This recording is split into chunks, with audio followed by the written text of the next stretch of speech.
condições de melhorar a vida, onde estivermos. Desajuste mediúnico.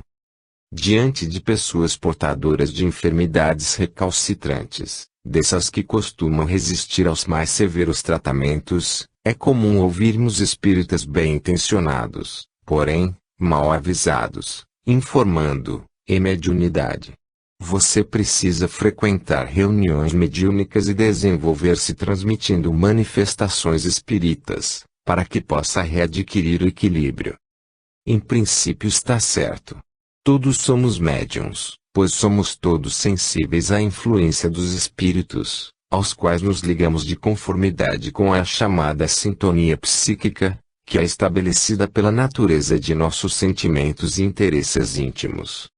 E como o discernimento e a reflexão, o trabalho disciplinado e o esforço de autorrenovação, fatores de sintonia com as forças do bem, são ideais muito comentados mas pouco observados, é natural que sejamos acometidos pelos mais variados males, que nada mais representam do que o resultado de uma autêntica intoxicação espiritual, fruto de nossa ligação com as sombras.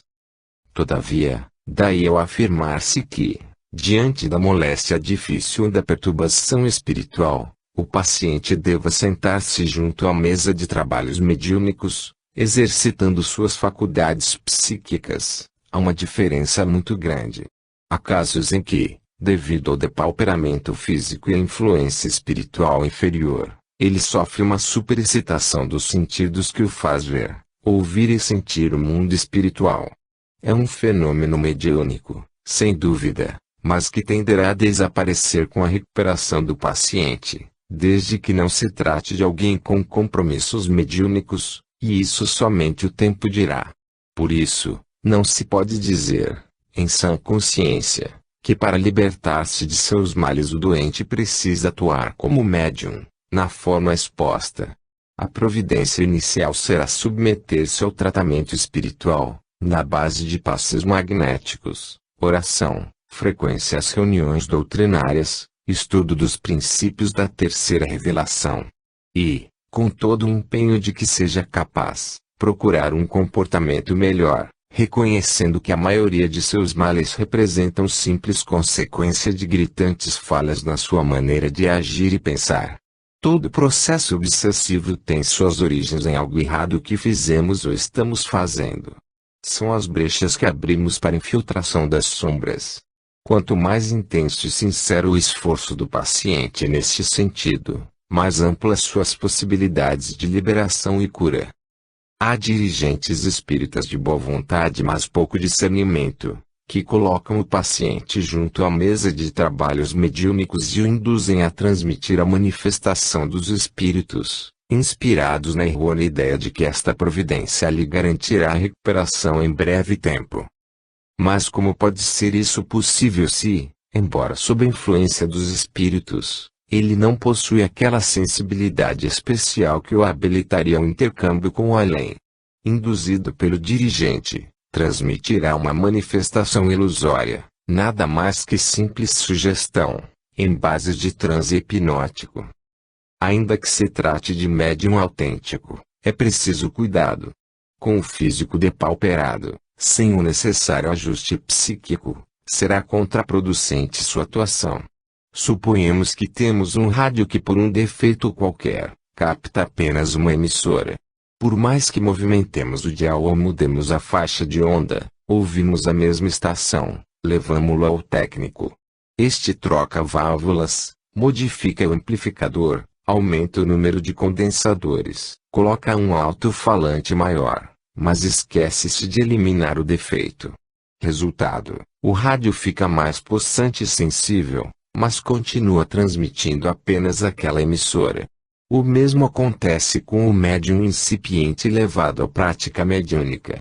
Sua atuação, sem preliminar retificação de distúrbios psíquicos, próprios da eclosão de mediunidade, apenas acurará sua sensibilidade, habilitando-o a receber com maior intensidade as influências espirituais que o afligem. Há que se considerar ainda a necessidade de preparo. Que dizer daquele que, sentindo vocação para a medicina, se põe a diagnosticar e receitar, sem passar pelo curso superior. Ou que tendo facilidade para o desenho pretenda projetar arrojadas construções, sem a mínima noção de arquitetura. E como pode o médium ser útil aos espíritos, sem conhecimento dos processos de intercâmbio, sem cultura espírita, sem educação mediúnica? Ele não é simples telefone. É muito mais um intérprete, cuja atuação está subordinada aos valores morais e intelectuais que consiga desenvolver, inspirando-se na disciplina e na perseverança. Disciplina em que se manifesta na observância de horários, na noção de responsabilidade, no cumprimento das tarefas de aprendizado e participação que lhe são confiadas no agrupamento espírita em que está integrado. Perseverança com que procura vencer suas tendências menos felizes, trabalhando por ligar-se aos mensageiros do bem, a fim de que não seja vítima dos que se comprazem no mal. Contradição. Alfa e ômega da existência humana, nascimento e morte não representam, para o espírito, nem o começo nem o fim da vida. São apenas marcos do caminho, na grande jornada rumo à perfeição. Ambos se equivalem em importância, embora, sem dúvida, o segundo evento deva ser o mais auspicioso, porquanto se o nascimento e o confinamento por tempo determinado na estreita e tormentosa prisão de carne, a morte e a libertação, o regresso à amplidão. Todavia, a criatura humana comporta-se contraditoriamente em relação a esses dois acontecimentos. Enquanto o ingresso do espírito na matéria é com acento circunflexo extremamente favorecido pela feliz expectativa dos familiares, o mesmo não ocorre quando, cumprido seu tempo na terra, prepara-se para voltar à espiritualidade. Então se defronta com lamentações amargas e até mesmo desespero dos que ficam, os quais, inconformados com a separação, encarnam a morte como autêntica tragédia. Aqueles que assim se comportam diante da mensageira da libertação, oferecem a curiosa visão de suas esferas de ação em comportamento antagônico. Gente da terra derramando rios de lágrimas, exercitando fé não como submissão à vontade de Deus, mas como última esperança de que o céu promova o milagre de recuperação. Gente do céu trabalhando por um objetivo mais nobre e realístico em relação às necessidades da terra, ajudando o doente a libertar-se dos derradeiros laços que o prendem à vida material. No entanto, os familiares, egoisticamente, recusam-se a aceitar a separação, envolvendo em vibrações, sem nenhum outro resultado senão o de prolongar a agonia. É então que, procurando modificar a situação, de forma a trabalharem com menos embaraço, os espíritos promovem, através de recursos magnéticos, breve melhora no quadro clínico do paciente. Mais tranquilos, em face da reação inesperada, os familiares relaxam a vigília e afastam-se do leito. Esta providência geralmente é levada a efeito durante a noite. E quando o doente fica sozinho, os espíritos agem rapidamente e completam o processo desencarnatório. O próprio médico comentará: pensei que fosse recuperar-se. E o povo proclamará: foi a melhora da morte. Enquanto as ligações afetivas na terra se inspirarem em sentimentos de exclusivismo e posse, sem respeito pelas necessidades e opções do outro, observaremos as contradições da morte, obrigando dedicados amigos da espiritualidade a ingentes esforços para neutralizarem as dificuldades criadas por prisioneiros da carne descontentes, que se opõem à libertação do companheiro. Problemas de adaptação. O fenômeno da morte, a grande transição, envolve uma série de problemas que o homem comum está longe de imaginar. As dificuldades começam com o desligamento dos laços fluídicos que o prendem ao corpo. Técnicos da espiritualidade encarregam-se desse trabalho, mas somente o completam depois que o desencarnante consegue superar as impressões mais fortes da vida física. Quanto mais apegado ele estiver à família, aos negócios, aos vícios, mais demorada a libertação. Quanto mais envolvido se mostrar pelos interesses terrestres, mais difícil a reintegração na pátria espiritual. Há espíritos evoluídos que, em face de uma vida de virtude e dedicação ao bem, conseguem um desprendimento rápido, chegando mesmo a acompanhar o enterro de seus despojos carnais, numa derradeira homenagem à máquina que serviu de instrumento sagrado para suas experiências na Terra. Mas há também aqueles que o fazem compulsoriamente, que seguem o próprio féretro, não em sinal de respeito pelo corpo agora inerte, mas por tê-lo desrespeitado numa existência de desregramentos e inconsequências. Não raro, ficam semanas e até meses ligados à carne, e podemos imaginar o horror de alguém que se vê preso a um cadáver em decomposição, na lúgubre paisagem do cemitério, sufocado por odores fétidos e experimentando, por um fenômeno de percussão psíquica, sensações terríveis relacionadas com o banquete dos vermes. Há um problema ainda mais grave, que é o da alienação. Interesse centralizando na vida terrestre, o indivíduo regressa à realidade espiritual apegado à ilusão da matéria, comportando-se como um doente mental incapaz de reconhecer a própria situação. É muito comum espíritos desse teor manifestarem-se em reuniões mediúnicas, empolgados por problemas familiares, negócios e outros assuntos que centralizam seus desejos e emoções na vida física. Eles podem ser beneficiados com o envolvimento de nosso carinho, em vibração de prece e simpatia, e também pela palavra confortadora e segura de alguém que lhes dirige a palavra, predispondo-os a uma mudança de atitude íntima, a fim de que possam ser recolhidos em instituições socorristas do plano espiritual, onde se recomponham e sejam esclarecidos a respeito da nova situação. Mas a experiência demonstra que o despertar do espírito para a realidade do além está essencialmente subordinado à intensidade de suas impressões relacionadas com a existência terrestre. Há espíritos tão apegados à matéria que simplesmente se recusam a reconhecer sua nova situação, como o doente que insiste nas fantasias que o situam em alienação. Daí aprendermos, com a doutrina espírita, ser indispensável que cultivem o preparo para a morte, encarando cada dia na Terra como se fosse o último, usando-o, portanto, da melhor forma possível, em termos de aprendizado e dedicação ao bem.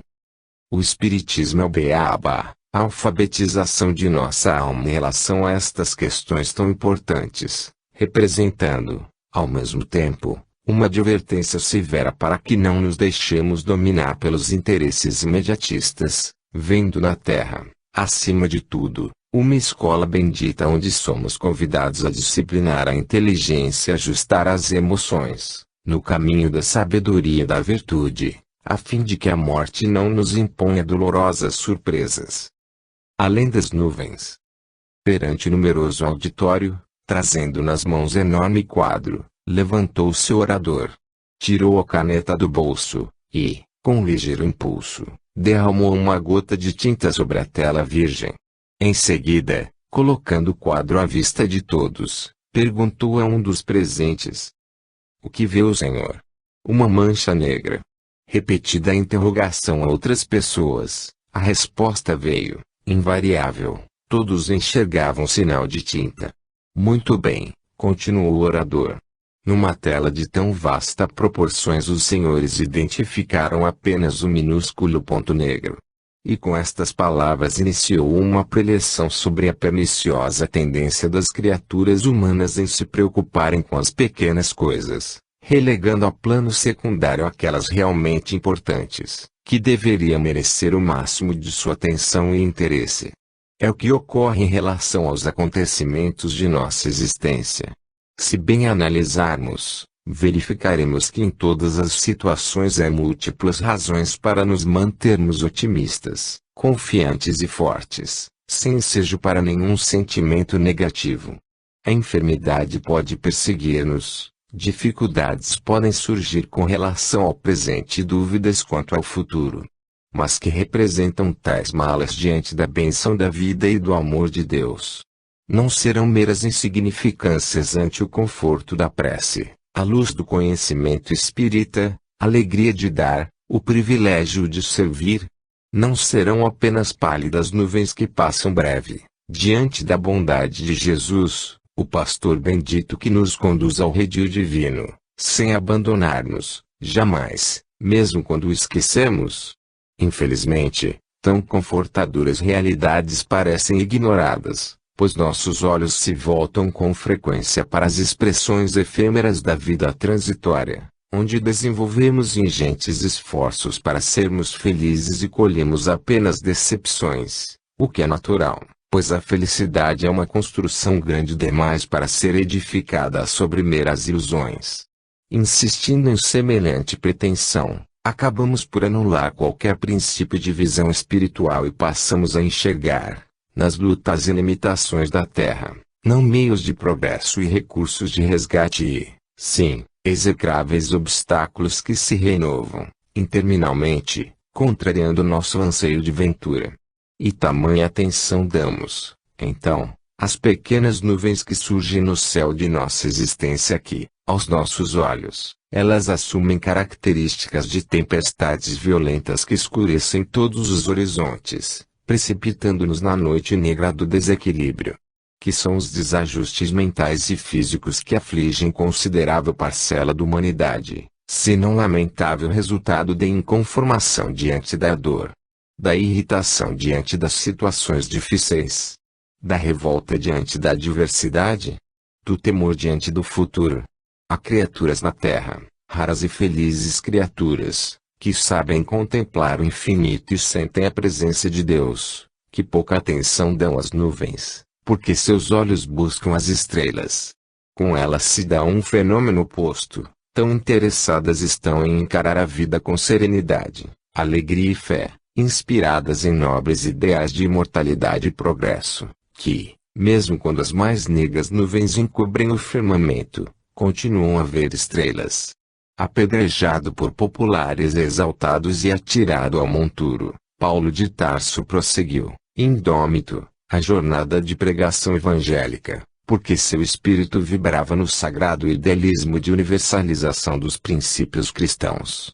Condenados às feras famintas no circo romano, na exaltação da maldade, milhares de seguidores de Jesus marchavam sem temor e sem lamentos, entoando hinos de louvor ao Mestre Supremo, porque tinham a convicção de estar testemunhando a sua fé. Submetido voluntariamente às agruras da pobreza, na exemplificação da humanidade, Francisco de Assis convertia dores e dificuldades em cânticos de amor e trabalho, porque via Deus em todas as manifestações da natureza. As experiências daqueles heróis foram momentos grandiosos do espírito humano, porque, orientando seus olhos em direção às luzes do céu, permanecia em seus corações a inesquecível exortação do Mestre Celso: buscar em primeiro lugar o reino de Deus e a sua justiça, e tudo mais vos será dado por acréscimo. Positivo, negativo. 4 visitadores de uma entidade assistencial batem à porta de humilde residência, situada em bairro distante. Uma senhora vem atender. Caminha com dificuldade, o que é natural, pois durante alguns anos esteve com as pernas paralisadas. Tudo bem, dona Marcelina? Tudo bem, graças a Deus. Seu sorriso é largo e feliz. Não se limita ao aperto de mão. Abraça todos, carinhosamente, perguntando pelos familiares. Embora sabendo que ela enfrenta enormes dificuldades materiais e padece dores frequentes, remanescentes de longa enfermidade que a manteve presa ao leito, eles não surpreendem nenhuma mágoa em seu luminoso olhar nem ouvem de seus lábios queixa alguma. A conversa desenvolve-se durante minutos, plena de risos e comentários edificantes, após o que é pronunciada a oração e aplicação na convalescente do passe magnético, ao qual ela se submete com contrição. Até logo, dona Marcelina. Até logo, meus filhos. Deus os abençoe. Ao deixar aquele lar, sentem, invariavelmente, os visitadores, que não levaram conforto, foram confortados. E se alguma ajuda material e espiritual proporcionaram àquele valoroso espírito de mulher, receberam muito mais, diante de seus exemplos de coragem e fé em face às lutas da existência. 1 hora mais tarde, entram em outra residência, no mesmo bairro. Aproximam-se de uma senhora presa ao leito e repetem a saudação: "Tudo bem, Dona Joana?" A resposta é desanimadora: "Vou mal, muito mal." E desfilam as queixas. Sente mais dores e invencível mal-estar. O filho a desrespeita. A filha não cuida direito da casa. O marido, do qual está separada, não lhe enviou a escassa mesada. A despensa está quase vazia. A cada pergunta formulada, ela transforma a resposta em reclamação contra alguém, contra sua situação, contra a vida. "Dona Joana, a senhora tem lido tanto. Conhece o Espiritismo. Sabe que todos temos a nossa cruz. É preciso ter coragem e confiança. A inconformação e o mau humor nada edificam, apenas tornam mais pesadas nossas provações, multiplicando os sofrimentos." Sua resposta é invariável, espécie de cacoete verbal de quem se habituou a considerar-se vítima, falar e fácil. Vocês fazem esses comentários porque não estão na minha situação. Após alguns minutos de palestra, na ingrata tarefa de tentar modificar suas disposições mentais, é realizado o trabalho do passe e, em meio de novas reclamações, despedem-se os visitadores, lamentando as dificuldades criadas pela própria paciente no sentido de alcançar algum conforto e curar-se. Automaticamente o grupo estabelece comparação entre os dois casos, tão idênticos e ao mesmo tempo tão diferentes. Ambas eram paralíticas há alguns anos, quando começaram a receber o tratamento espiritual, complementado por medicamentos homeopáticos. Marcelina está quase curada, enquanto que Joana experimenta apenas alguma melhora. Talvez seja uma questão de prazo expiatório. A primeira chegou ao fim da provação, a segunda ainda possui débitos. A hipótese é razoável, mas é preciso considerar que Marcelina atenua e abrevia seus padecimentos, enquanto que Joana os acentua, com sua atitude negativa, empolgada por autêntica volúpia de sofrer. O tratamento aplicado é com acento circunflexo extraordinariamente eficaz com Marcelina, enquanto que proporciona fração mínima de conforto a Joana, pois esta não tem nem procura ter as condições de receptividade e de sintonia com a espiritualidade maior, fatores indispensáveis para que receba os recursos terapêuticos que lhe são ministrados. Há outro aspecto importante: a jovialidade e bom ânimo que caracterizam Marcelina não são fruto da graça que recebeu nem consequência da melhora de seu estado, pois mesmo quando permanecia acamada sua atitude era essa. Sempre soube manter o sorriso franco, fazendo silêncios sobre dores e contrariedades. E hoje, como ontem, sua casa é frequentada por vizinhos e amigos que não a deixam só. Todos a procuram, empolgados pelo calor de sua acolhida e pela força de seu exemplo. Quanto a Joana, desencoraja visitas, não tem amizade com os vizinhos e torna extremamente difícil qualquer tentativa de ajuda ou orientação. Sente-se infeliz e faz questão de que todos saibam disso. Fácil concluir que a felicidade ou a infelicidade não são estados de ânimo circunstanciais, condicionados a flutuações exteriores. Felicidade ou infelicidade são realizações pessoais e íntimas, inspiradas no rumo que imprimamos à nossa vontade. E sendo a dor um instrumento indispensável de progresso no estágio evolutivo em que nos encontramos, e preciso que busquemos uma coexistência pacífica, aceitando com humanidade suas lições. Podemos ser menos felizes com a dor, mas seremos decididamente infelizes se brigarmos com ela. A fórmula ideal. Poderíamos definir a perturbação como aquela posição de ânimo desajustado, em que o indivíduo não consegue manter a estabilidade emocional e mental, resvalando para a tristeza, o pessimismo, o desânimo, a agressividade ou qualquer outra reação negativa, de conformidade com as circunstâncias. Embora sendo um problema de sempre, na personalidade humana, manifesta-se na época atual de forma mais intensa, afligindo grande número de pessoas. Afirmam os psicólogos que isso é natural, porquanto a mente humana não está preparada para enfrentar o ritmo acelerado e complexo da vida atual, em que é pressionada de duas formas. De um lado, os problemas de subsistência, no setor profissional e social, onde há um regime de competição acirrada, em que somente os mais fortes e mais capazes alcançam segurança e conforto. Na selva sombria desse relacionamento inspirado no egoísmo, os que estão por baixo se alimentam de frustrações e recalques, enquanto que os aparentemente triunfantes permanecem derrotados pela eterna insatisfação. Por outro lado, a perplexidade e a dificuldade de adaptação diante das transformações profundas que envolvem as relações humanas, com a queda de tabus como o do sexo, da servidão feminina, da autoridade paterna, dos dogmas religiosos, marcadas por excessos próprios de impulsos longamente contidos e ora liberados. E tudo está acontecendo depressa demais. A mente humana sente imensa dificuldade para ajustar-se ao novo mundo que se delineia, qual um computador incapaz de dirigir uma programação contendo informações acima de sua capacidade de assimilação.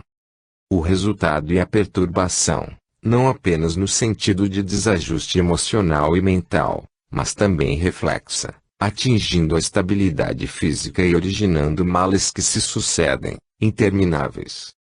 A tendência dos médicos, na atualidade, é a de prescrever não mais medicamentos específicos para malhas visíveis, uma tosse impertinente, um distúrbio circulatório, um problema de digestão, e, sim, tranquilizantes, considerando que o paciente está sofrendo as consequências do excesso de preocupações e problemas, geradores dos males que o oprimem. Há um outro fator, muito importante, que fez parte desse quadro. É que o homem mais sensível hoje, com a maturação de suas faculdades psíquicas, e a mediunidade, porta de contato com o mundo espiritual, pela qual deveria ser sustentado e amparado para um comportamento seguro, nesta fase de transição, está sendo invadida por espíritos rebeldes, desajustados e agressivos. Por quê? Porque cultivando uma visão deformada de realidade, perseguindo a felicidade em termos de realização humana, no campo da ambição e do prazer, limitando seus interesses à vida material, a criatura humana situa-se num padrão vibratório muito baixo, à mercê desses marginais da espiritualidade. Os tranquilizantes ajudam, o passe, a água fluidificada e o socorro dos amigos espirituais também são eficientes. Todavia, o problema fundamental de nosso ajuste íntimo, para que nos libertemos da perturbação, não pode ser resolvido nem pela medicina da terra, nem pela medicina do céu. Isto porque é um problema pessoal e somente nós poderemos solucioná-lo, considerando que nossos males não são motivados pela agitação exterior. Eles nascem do interior. Não é com acento circunflexo o que está acontecendo no mundo que nos perturba aí, sim, a nossa visão do mundo. A fórmula ideal exprime-se numa única palavra: simplificar.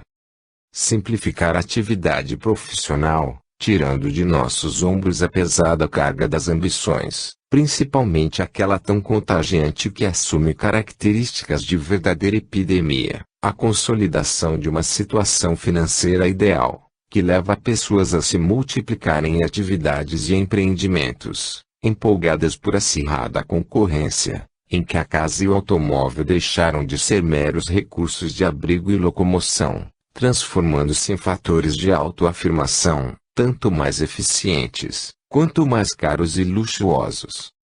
Simplificar nossas relações sociais e familiares superando ressentimentos, mágoas, irritações e aversões, resultantes da eterna mania de exigirmos muito dos outros, quando nos é com acento circunflexo lícito e necessário exigir muito apenas de nós mesmos. Simplificar nossos prazeres, respeitando o corpo, como vaso sagrado que nos foi confiado por Deus, e o semelhante como nosso irmão, estabelecendo as relações afetivas em bases de sinceridade e desprendimento, reconhecendo que ninguém violentará sentimentos alheios sem complicar o próprio destino. Simplificar a vida, conscientes de que estamos na terra de passagem. Nossa pátria é o plano espiritual. A existência carnal é o meio para atingirmos um único fim, nossa renovação íntima. Mas se transformarmos a experiência humana num fim em si, fazendo nossos interesses e atividades girarem em torno do que possamos edificar para nós no mundo, então estaremos tão desajustados quanto os desajustes do mundo. Na medida em que aumentarmos nossos patrimônios de espiritualidade, a riqueza do espírito, que se exprime nos valores do bem e da virtude, estaremos no caminho seguro para a realização de nossos anseios mais íntimos de felicidade, em clima de paz. Responsabilidade dividida. A jovem é seduzida e abandonada pelo rapaz. Desprezada pela família, termina na prostituição. Após alguns anos de vícios e degradação, suicida-se. Em breves palavras, temos aqui uma situação repetida indefinidamente, desde que o ser humano começou a viver em sociedade, e que se repetirá sempre, até que aprenda a respeitar-se e a respeitar o próximo. Na desdita desta jovem não há nenhum problema kármicos. O impulso mal orientado de afetividade e prazer levou aos excessos que culminaram na sedução. A prostituição foi escolha sua, a melhor maneira que encontrou para resolver seus problemas. Na verdade, apenas os complicou, pois a chamada vida fácil é tão somente uma lamentável semeadura de males, em clima de intranquilidade e frustração. Alguém perguntaria, não seria a prostituição uma prova ou expiação para o espírito? Não haveria determinadas circunstâncias em que a mulher fosse levada ao comércio do próprio corpo por ter dívidas do passado a serem resgatadas? A resposta, obviamente, é não. Semelhante ideia implicaria em admitir-se que o espírito reencarnasse destinado a tais desvios, que Deus os impusesse como recurso de reajuste. A prostituição é sempre um desastre, nunca um caminho. Alguém objetaria, há jovens que se prostituem porque passam fome, juntamente com a família. Jovens que devem cuidar de pais idosos e irmãos menores. São belas palavras, inspiradoras de romances vibrantes, mas estão longe de exprimir a realidade. A prostituição é com acento circunflexo antes manifestação de fragilidade moral, distanciada da coragem e do espírito de sacrifício que caracterizam verdadeiras heroínas do lar, que se empenham em empregos modestos, garantindo com abençoado suor o sustento da família. Embora a jovem seja vítima principalmente de si mesma, em virtude de seus desvios voluntários, há no caso o problema da responsabilidade dividida. No livro Sexo e Destino, o espírito André Luiz reporta essa questão, demonstrando que o indivíduo que seduz uma jovem, iludindo-a com promessas e mentiras, para depois abandoná-la à própria sorte, passa a ser corresponsável nas loucuras que ela vem a cometer. O rapaz que a envolveu, empolgado pela busca de sensações, deu o impulso inicial que a levou a tortuosos caminhos. Os pais, por sua vez, ao expulsarem a filha de casa, inspirados em absurdos preconceitos, simplesmente se furtaram aos seus deveres. A paternidade é com acento circunflexo um compromisso muito sério diante de Deus. Se um filho adoece fisicamente, os pais excedem-se em carinho, permanecem noites em claro, vigilantes. Desdobram-se e não se sentem tranquilos enquanto o mal não seja debelado. No entanto, há um mal maior, que costuma despertar neles não a diligência, o cuidado e, sim, a indignação e a revolta. E a enfermidade da alma. É quando o filho se comporta de forma desajustada, comprometendo-se no vício e na rebeldia. Esse tipo de doença é muito grave e, se não souberem usar a medicação da prece e da compreensão, fazendo o filho sentir que, apesar de tudo o amam e o aceitam, ninguém poderá prever a extensão de suas loucuras, em quedas desastrosas. As personagens de nosso drama fatalmente estarão reunidas em existência futura. A jovem ressurgirá com grandes problemas de ordem mental e física, resultantes de seus desatinos do passado, sobretudo o suicídio. Os pais fracassados de hoje repetirão, talvez, a experiência junto à filha. O sedutor poderá ser seu irmão. E todos farão girar suas vidas em torno dela, pois este será com acento grave seu compromisso maior. Dentro das alternativas apresentadas pelas leis divinas, é possível que o reencontro da jovem com esse sedutor ocorra nas experiências do casamento. Ela, uma esposa neurastênica, doente, atribulada. Ele, se desperta para a responsabilidade, cuidando dela com sofrida dedicação, indelevelmente fixado a deveres assumidos perante a espiritualidade, em relação à vítima do passado. Nessa provável experiência futura, para muitos ele será um infeliz, atrelado a matrimônio desajustado. E se a esposa desrespeitar o lar, partindo para aventuras do sexo, muita gente ferina e inconsequente usará adjetivos maliciosos e pejorativos para situar sua condição de marido traído. No entanto, diante de Deus será apenas alguém que resgata seus débitos e se prepara para ajudar a companheira do pretérito a vencer as tendências inferiores que ele mesmo contribuiu para que medrassem no íntimo de sua personalidade. Nessas visões do infinito que a doutrina da reencarnação nos oferece, permitindo-nos compreender as consequências de nossas ações e a origem de nossos males, encontramos a manifestação da sabedoria divina, que corrige nossos impulsos inferiores, preparando-nos para um futuro de bênçãos.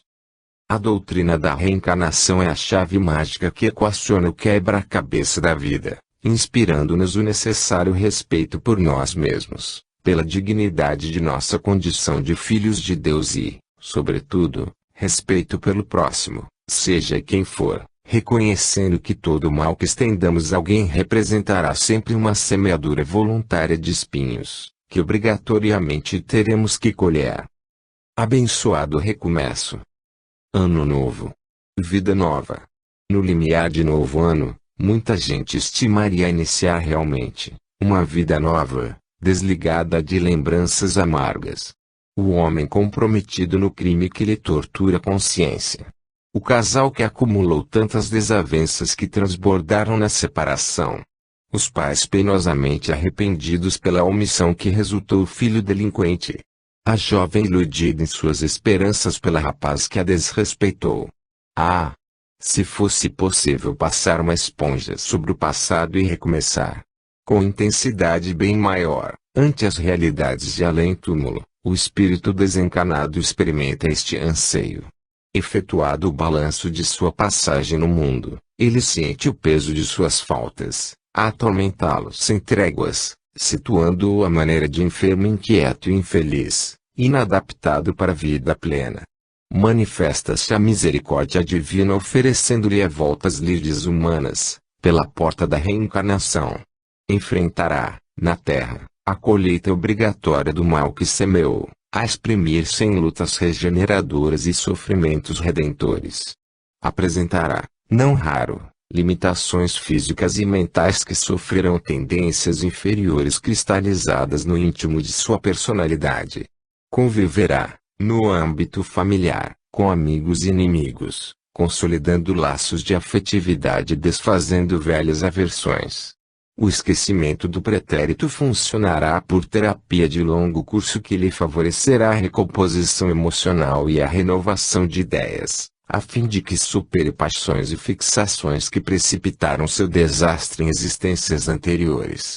Essa amnésia passageira, apresentada, frequentemente, como forte argumento contra a reencarnação, é, na realidade, uma concessão divina que permite ao espírito abençoado o recomeço, ajudando a buscar o futuro de bênçãos, sem perder-se no passado de sombras.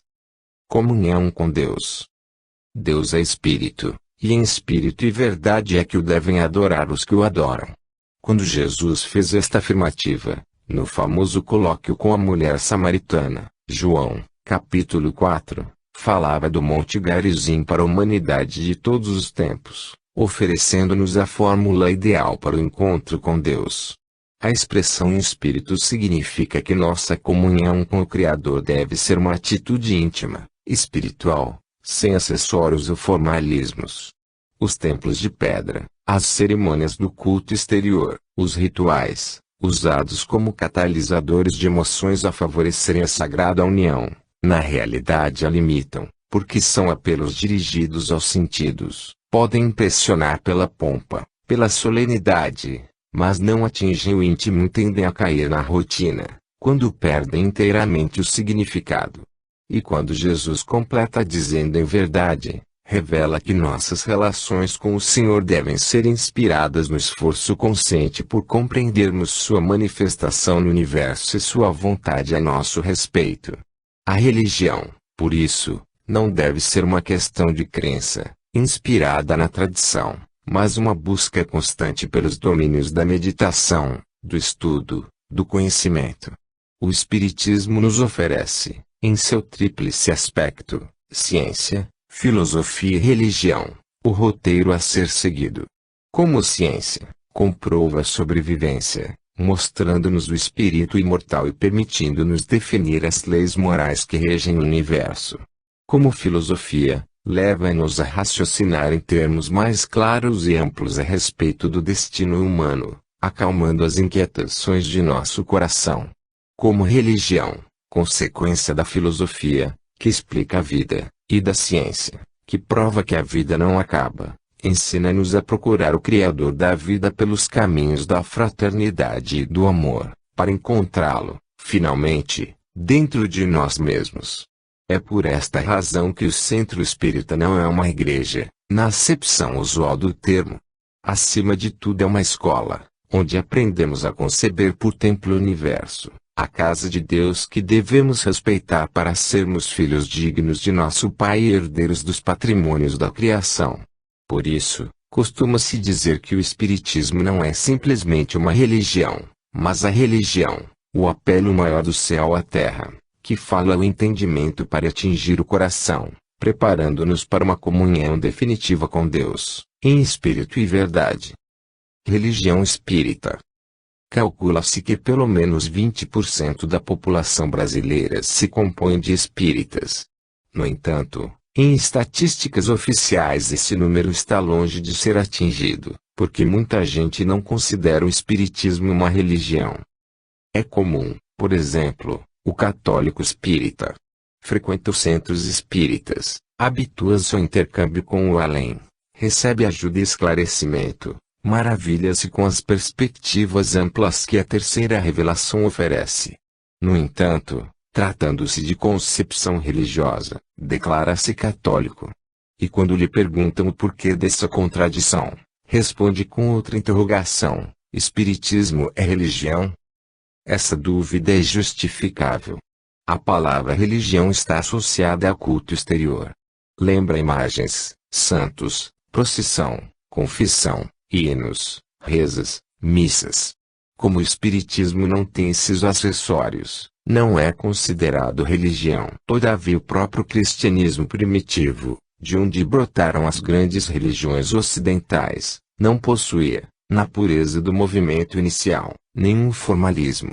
O batismo instituído por João, o precursor, era simplesmente o marco de uma vida nova para o convertido, que, após confessar publicamente suas faltas passadas, se propunha ao esforço por fazer-se digno do Messias, que estava para chegar.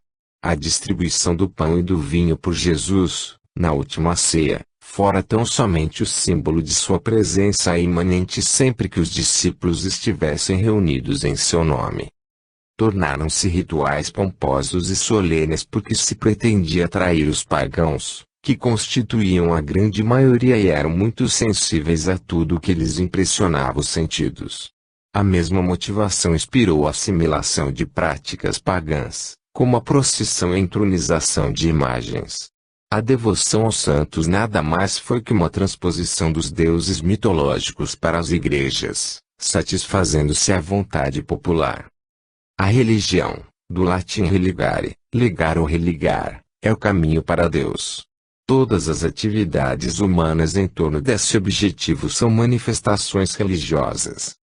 Cada religião faz o seu apelo com características próprias e os crentes ajustam-se de conformidade com a faixa de entendimento em que estagiam.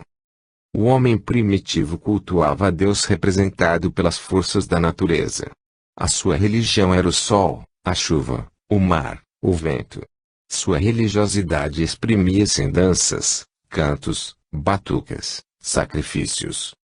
No judeu, que imolava o bode expiatório; no egípcio, que observava o aparato das cerimônias fúnebres; no grego, que homenageava os deuses; no hindu, que cultua o boi; no protestante, que canta hinos; no católico, que se submete ao ritual da missa, temos manifestações religiosas. O apelo do espiritismo é diferente.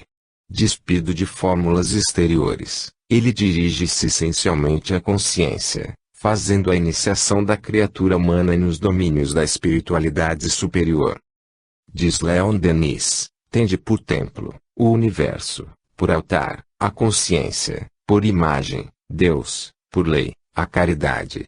Temos aqui, em poucas palavras, a essência dos postulados espíritas, convidando-nos a superar o acanhamento dos templos de pedra e o condicionamento do formalismo, para o cultivo de uma religiosidade verdadeira.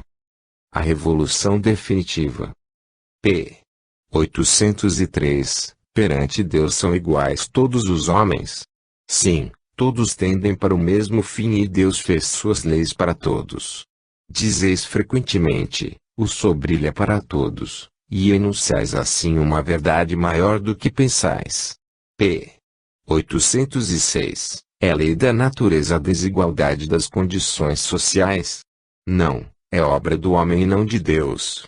Livro dos Espíritos, as duas questões situam bem o problema das desigualdades humanas.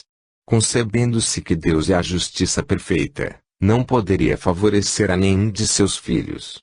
Se há pessoas mais inteligentes e capazes é porque são espíritos mais velhos e guardam um patrimônio maior de experiências. Desde que desfrutando do livre-arbítrio, a faculdade de decidir seu próprio destino, os espíritos desenvolvem-se mais ou menos depressa, na medida em que aprendem a disciplinar seus impulsos e definir suas necessidades. Ao proclamar que a desigualdade das condições sociais é obra do homem e não de Deus, o mentor espiritual define com clareza o problema, já que são sentimentos como o orgulho, a vaidade e o egoísmo que geram os desníveis sociais, determinando a formação de autênticas castas, onde alguns têm todas as facilidades e privilégios, enquanto muitos são autênticos párias. A justiça divina simplesmente harmoniza a posição dos espíritos que reencarnam, em relação à realidade terrestre, situando-os em classes sociais compatíveis com seu merecimento e aprendizado. Estão em moda hoje as teorias socialistas, que pretendem um nivelamento social, ninguém tão rico nem tão pobre, dentro do princípio fundamental a determinar que os bens de produção, as riquezas geradas pelo trabalho, sejam propriedade comum, distribuída equitativamente à coletividade. É um belo ideal, mas utópico, em que se encontra a humanidade. Se por um prodígio qualquer fosse possível distribuir igualitariamente as riquezas do mundo, em breve teríamos novos desníveis. Sendo a Terra um planeta habitado por espíritos em diferentes estágios de evolução, os mais capazes não tardariam em desfazer o equilíbrio artificial, acumulando maior soma de bens. Os socialistas mais impulsivos apregoam que para superar semelhante dificuldade é preciso alterar as estruturas sociais, criando-se condições para uma igualdade imposta. Outra utopia, e esta é perigosa, porquanto seus defensores concluem sempre que o único caminho é o da revolução, em bases de violência. Com semelhante procedimento, apenas geram desequilíbrios mais acentuados para o futuro, em lamentáveis semeaduras de terror e subversão.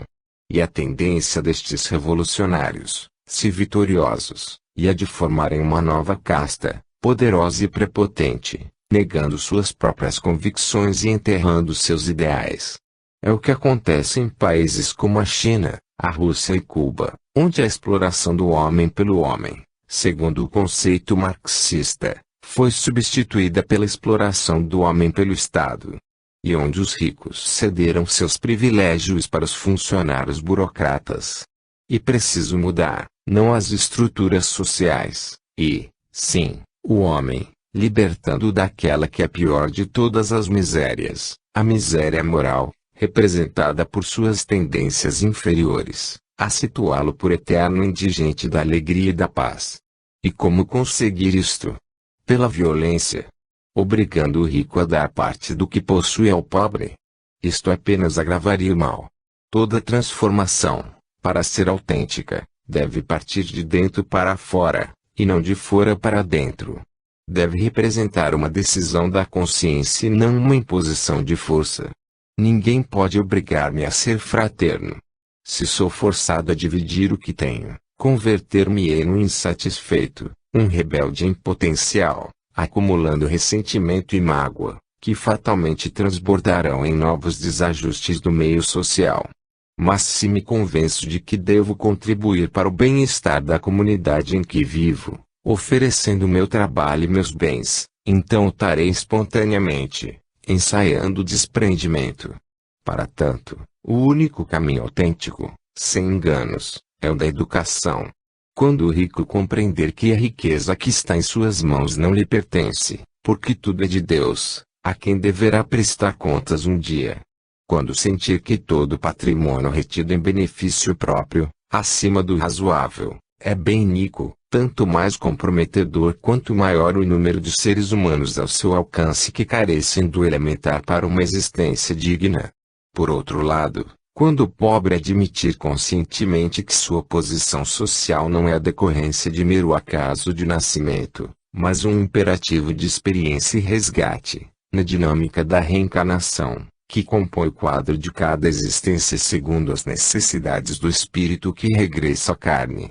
Quando sentir que não é um infeliz condenado a uma existência inteira de privações e males e, sim, um filho de Deus, dotado de suas potencialidades criadoras do que o ajudarão a encontrar um lugar ao sol, desde que faça uso delas.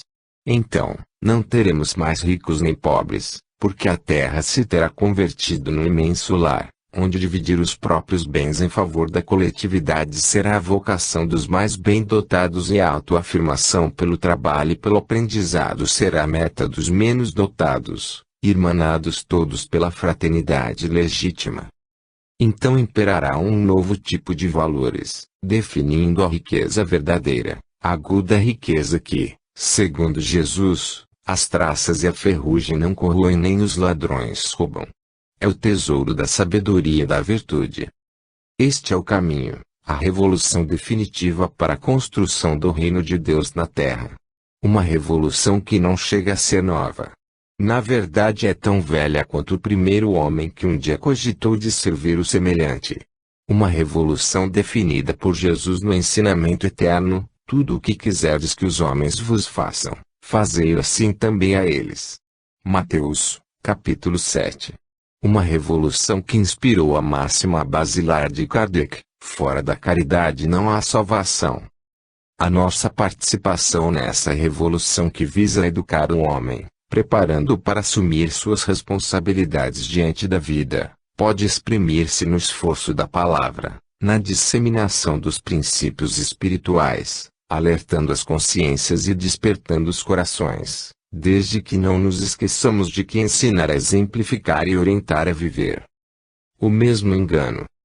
Quando se comenta o drama do Calvário, em que Jesus, o mais puro espírito que já esteve na terra, deu o supremo testemunho de fidelidade a Deus, oferecendo aos homens o roteiro da própria redenção, uma figura é sempre abominada: Judas Iscariotes. A história ainda que lhe fez justiça, porquanto ele não foi simplesmente um desprezível traidor que vendeu o seu mestre por dinheiro. Há em seu gesto outras implicações que não justificam o crime, mas nos permitem compreender seu engano, mesmo porque não foi o primeiro nem o último a cometê-lo. É preciso desfazer-se o equívoco de que a motivação foi de ordem mercenária: 30 moedas de prata, segundo a narrativa evangélica, o equivalente a 80 cruzeiros. Tratava-se, portanto, de uma quantia insignificante. Muito mais ele poderia desviar, sem riscos e sem expor-se à execração geral, já que, na sua condição de ex-comerciante, era o encarregado da bolsa de economia no colégio apostólico. E se Judas fosse tão mesquinho a ponto de pensar numa traição por dinheiro, seria absurdo conceber que Jesus o admitisse no círculo íntimo. No livro Crônicas de Além-Túmulo, psicografado por Francisco Cândido Xavier, o espírito de Humberto de Campos descreve um encontro com o apóstolo e este lhe oferece uma versão diferente. Como os demais discípulos, Judas admira profundamente a figura transcendente de Jesus e, mais do que os outros, era um apaixonado por suas ideias socialistas, que se inspiravam na fraternidade e no amor. Mas não acreditava que o mestre tivesse êxito, com sua vocação para a humildade e a mansidão, situado entre os interesses do judaísmo dominante e seus dos invasores romanos. A política era a grande arma. Segundo sua convicção, o evangelho não era um ideal divino a ser realizado individualmente e, sim, um regime social a ser imposta coletivamente. Planejou, então, uma revolta. Jesus passaria a um plano secundário, e ele, Judas, convocaria colaboradores para uma obra vasta em que seria empregada a força, se necessário, para a consolidação da Boa Nova. Não poderia imaginar, entretanto, que os acontecimentos tomassem um rumo tão lamentável. Jamais conceber a intenção sinistra dos senhores do templo nem que Jesus seria abandonado por discípulos, simpatizantes e beneficiários. Dominado pelo remorso, presumiu que o suicídio seria a única maneira de penitenciar-se. O próprio apóstolo acentua: o remorso é uma força preliminar para os trabalhos reparadores. Depois da minha morte trágica, submergi-me em séculos de sofrimento expiatório da minha falta. Sofri horrores nas perseguições infligidas em Roma aos adeptos da doutrina de Jesus e as minhas provas culminaram em uma fogueira inquisitorial onde, imitando o mestre, fui traído, vendido e usurpado. Este esclarecimento histórico que só o Espiritismo pode oferecer, permite-nos compreender melhor a atitude de Judas e é significativo na época atual, quando identificamos em ideias chamadas para a frente, em vários círculos religiosos, a tendência de se usarem as tricas políticas e o argumento da força para a realização dos ideais cristãos. Semelhante fenômeno vem ocorrendo particularmente na América Latina, onde tem sido comum os sacerdotes pegarem armas. Os que assim procedem também estão traindo a Jesus, embora proclamam agir sob sua inspiração. A Boa Nova não se destina à edificação de efêmeras construções humanas e, sim, à renovação íntima do homem, considerando-se que o mal do mundo é apenas o reflexo do mal que há em seu coração e que ninguém jamais iludirá a lei de causa e efeito, que rege o equilíbrio do universo, segundo a qual a violência apenas gera violência. Ainda que inteligentes e cultos, os que pretendem encontrar em Jesus a base para movimentos revolucionários que conturbam a ordem e o equilíbrio sociais, não passam de eternos sofistas, apresentam raciocínios atraentes, mas premissas falsas e, como diz Emmanuel, nenhum sofisma conseguirá confundir a clareza e o alcance do amai-vos uns aos outros. Essa única violência que o Evangelho permite, a violência do amor, porque jamais atinge o homem e, sim, o mal que está no coração do homem. Pois mais empedernido, grosseiro e miserável que seja o indivíduo comprometido no crime ou no vício, não resistirá indefinidamente à força irresistível do amor, que se exprime no perdão, na tolerância, na compreensão, na fraternidade, porque, essencialmente isso é o que todos precisamos, isso é o que todos buscamos. Enganosa solução. Camilo Castelo Branco foi, talvez, o maior escritor de Portugal, pelo menos o mais versátil. Escrevia sobre qualquer assunto. Nascido em 1825, teve vida intensa, sempre voltada para as letras. Publicou dezenas de ensaios, biografias, romances e críticas, imprimindo sempre, em suas narrativas, a marca da genialidade. Jamais poderia supor que um dia escreveria sobre um dos mais trágicos e lamentáveis problemas humanos, o suicídio. Falo-ia, não à maneira de um observador terrestre que reagisse aos conflitos intimes e à fraqueza de caráter que levam o indivíduo a tentar contra a própria vida e, sim, como espírito desencarnado